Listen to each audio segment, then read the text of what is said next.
Hello everybody, welcome to the ASUS YouTube channel. We've got a little bit of an unboxing and overall kind of preview of some hardware that we're going to be coming out with. So what we're going to be taking a look at is our series of Fusion or Brazos platform motherboards that we're going to be coming to market with shortly. So we're going to be doing an unboxing on this, and then in a follow-up video we'll be doing actually a little bit of a feature overview on the two boards and what they bring to the table in terms of the Brazos platform and Fusion-based systems. So here we have the E35M1-I Deluxe. So this is going to be a mini ITX motherboard that we're going to be unboxing and showing you a little bit of.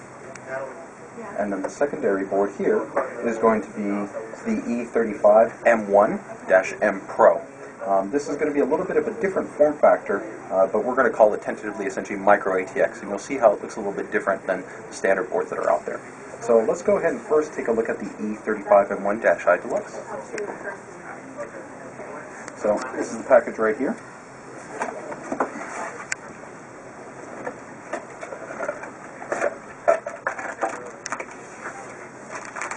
The motherboard. We'll go ahead and look at that last. We'll see what initially comes in here. So we've got two sets of antennas. This is for the dual band Wi-Fi that's already integrated on the motherboard. One thing that you'll see is that these are actually with an extension cable already attached to them and use a coaxial connection. The benefit of that is you'll be able to position them anywhere you want to allow for better reception and overall minimize maybe interference you might have from other devices. Most of the solutions that are on the market that utilize Wi-Fi are going to come with a fixed antenna, which sometimes doesn't work out the best because it's in the back and it's going to get interfered with from other devices that you have.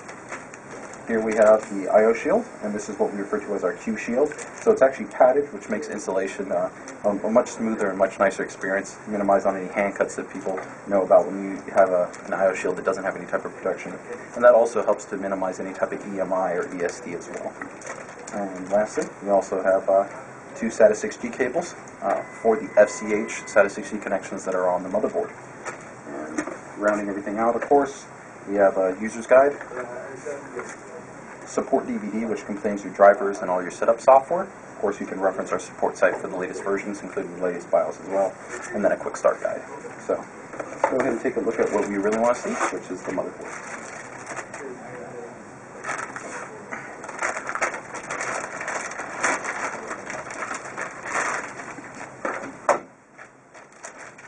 Alright.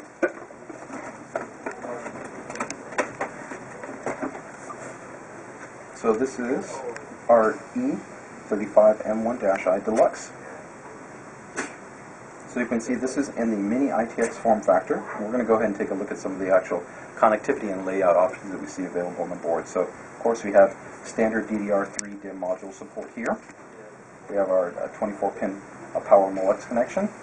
We have front USB 3 header here. This is a recent standard that has become available now if you have a newer chassis that's on the market, such as from Landly or for some other vendors, Silverstone, that are incorporating this in there. You can go ahead and connect that lead and then have front USB 3 directly available to you. Here on the bottom we can see our mini PCIe dual band Wi-Fi radio. We have our FCH connections, so we have 5 SATA 6G connections. We then also have 2 USB 2 headers. That's also for the internal connections for any chassis for front headers. And then we have a by-16 interconnect, although this is physically only a by-4 electrical. So that means that you can go ahead and put in like a sound card or a RAID controller, or even maybe a lower performance discrete GPU that wouldn't be as compromised when it comes to bandwidth. Let's go ahead and take a look at some of the other small items here. Here at the very top, we're going to see that we have our Turbo Key 2 implementation. This is a quick switch that will allow you to go ahead and overclock the system just at the flick of a switch. So before you actually physically install this into the chassis, you can go ahead and just flip that button and it'll go ahead and do a quick overclock for you. Fully hardware based, you don't have to worry about going into the UEFI or making any changes. You're all good to go. And let's see if we have anything else here that might be of interest. We have also our MEMOK button. This is going to be special hardware IC that's on the board that allows you to initialize memory that potentially might have a low margin, or maybe you have mismatched DIMMs or just certain variables where sometimes you're running into memory compatibility. That's the physical button for it right there. Alright, and I'm just going to take a look here at the I/O. So we've got the dual band Wi-Fi right here. This is for 2.4 and for 5 gigahertz connections.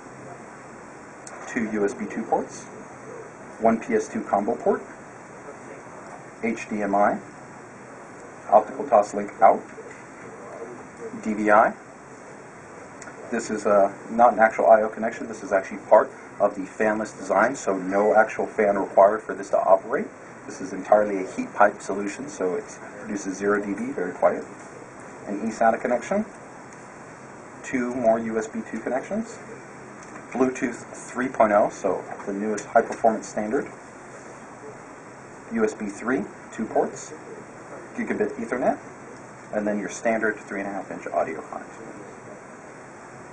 Alright, so that rounds out our E35M1-IV Deluxe here. Let's go ahead and put that guy there. And let's take a look at our next guy. This is the E35M1-M Pro. So for this one, we don't have the retail package fully available, so we won't do a complete unboxing. We're going to take a look here at the motherboard. So as you can see, definitely the form factor in comparison to the other units is a little bit different. The main reason why we have 2 models here is this is from a lot of feedback that we've gotten for users that are interested in having a little bit more expansion abilities for maybe like a Windows Home server environment or a high-performance HTPC where they need a little bit more expansion connectivity available to them. So let's go ahead and round out here the board. We still have our standard 24-pin Molex, DDR3 DIMM support. We've got the Turbo Key 2 switch as well. The 516 Inconnect here, same limitations as we noted here. By 1 PCIe and then 2 PCI. For an addition, we have 4 USB 2 headers. That's a whole lot of additional USB connectivity available to you there. Let's go ahead and then round out the I/O. 2 USB 2, combo connector PS2, HDMI, optical and toss link, DVI, D-sub or VGA, eSATA, 1394 Firewire, 2 more USB, 2 more USB 3, gigabit Ethernet, and then our standard audio once again. So that rounds out a little bit of the kind of unboxing overview that we have here in terms of the physical connections and what we're bringing here. Both of these boards also do carry our UEFI implementation that we initially showcased and unveiled on our P67 and H67 series of motherboards. So you do have the full 3 terabyte capacity. So keep your eyes tuned to our YouTube channel for any additional information and for our next video that you'll be going over the features. Thank you.